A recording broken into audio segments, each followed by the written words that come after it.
land of heaven. 80% believe that you can be good enough in order to earn your salvation. Majority of kids are willing to entertain the idea that Jesus sinned while on the earth, with only 44% believing that he remains sinless. 58% believe that God's the all-knowing, all-powerful creator of the universe who still rules his creation, but only a third believe that Jesus actually physically, bodily rose from the dead after his crucifixion and death on the cross. And what's worse is this study shows that most 13-year-olds think they already know everything of significance in the Bible, meaning they're no longer open to actively learning and studying more. And most of them have no intentions of returning to church once they hit their 20s. Now, those stats from Barna are a little under 20 years old. But my observation is that they probably haven't improved any. There is a deep, deep need to reach and keep the next generation for Christ. And I want you to see that need this morning from a biblical perspective. But I also want you to see that there is an urgency, an ever-shrinking window of opportunity. And I want to call on our church to revive our passion to reach and keep the next generation. Back in the book of Judges, at the start of the book, we see what happens when the current generation fails to reach and keep the next generation. If you know the story of Israel, after God had powerfully delivered them out of their slavery in Egypt, he led them into the wilderness. He gave Moses the 10 Commandments to give to the people. He provided food and water for them as they wandered in the wilderness. But God had promised to them that they would go back into the promised land of Canaan. And so after the death of Moses and their wandering in the wilderness, God raised up the leader Joshua to do just that. And Joshua led the people of Israel in conquest of the land of Canaan, conquering cities and dividing up the land, the promised land, among the 12 tribes. And under Joshua's leadership, Israel worshiped and followed God faithfully. But look with me this morning at what happened once the people of Israel settled into the land and Joshua died. Joshua chapter 2, starting in verse 6.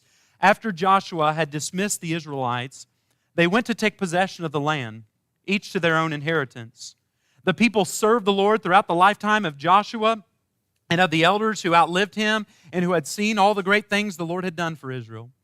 Joshua, son of Nun, the servant of the Lord, died at the age of 110. And they buried him in the land of his inheritance at Timnath-Heres in the hill country of Ephraim, north of Mount Gash.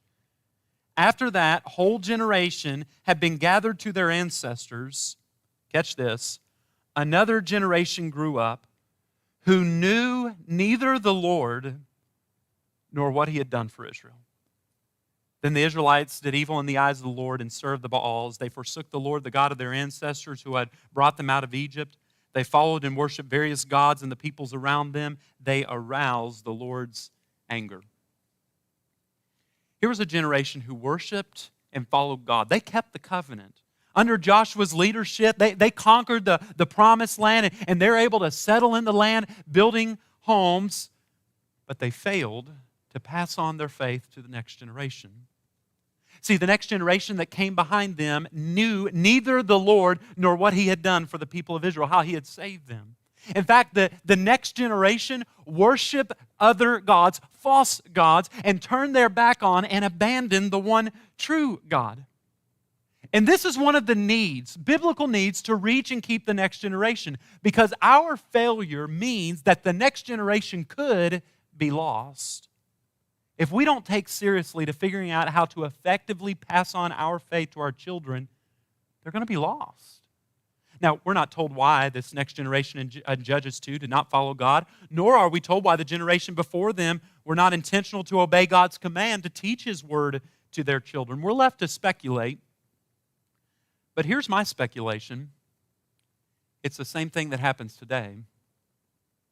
The older generation got comfortable. They had just worked hard to win back and their land that God had promised them, and they finally get to settle in, start building their homes, building their lives. And so they take it easy. And it's so easy to do this. When life's going good, to not be watchful and mindful. And we think that as long as I take my kid to church, I give them a good life, then they'll know and they'll stay in church. Or church, it's tempting to think if we put on one good event a year and have some classes for kids on Sundays, that will be sufficient. But this is what happened with the next generation of Judges too, and it's what's happening with our next generation. Only a little exposure to the truth, only an occasionally modeling the way of God cannot compete with the influences and pressures of the world around us.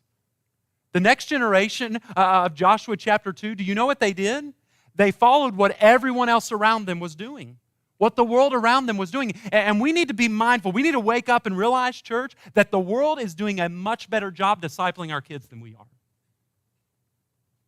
And if we don't do something to reach and keep the next generation, they could be lost. We could have an entire generation that neither knows the Lord nor what Jesus has done to save us. Don't get comfortable just because life's going easy and things are good. We need to be serious about this. But there is a positive. That's the negative. If we don't reach and keep the next generation, they could be lost. But if we're successful, future generations can be reached. Look at what Psalm 78 says. It says, He decreed statutes for Jacob and established the law in Israel, which He commanded our ancestors to teach their children. So the next generation would know them, even the children yet to be born. And they, in turn, would tell their children. Then they would put their trust in God and would not forget His deeds, but would keep His commands. Look at this beautiful picture. When we teach our children, it means that they will teach their children, who haven't even been born yet, who in turn will teach their children. Do you see the potential here for generational impact? See, this is not just about reaching the next generation. It's about reaching merely enough for me to pass on my faith to my daughter. I need to pass it on in such a way so that she'll be equipped and able to pass it on to her children. We have to have our great-great-grandchildren in mind as we reach and keep the next generation.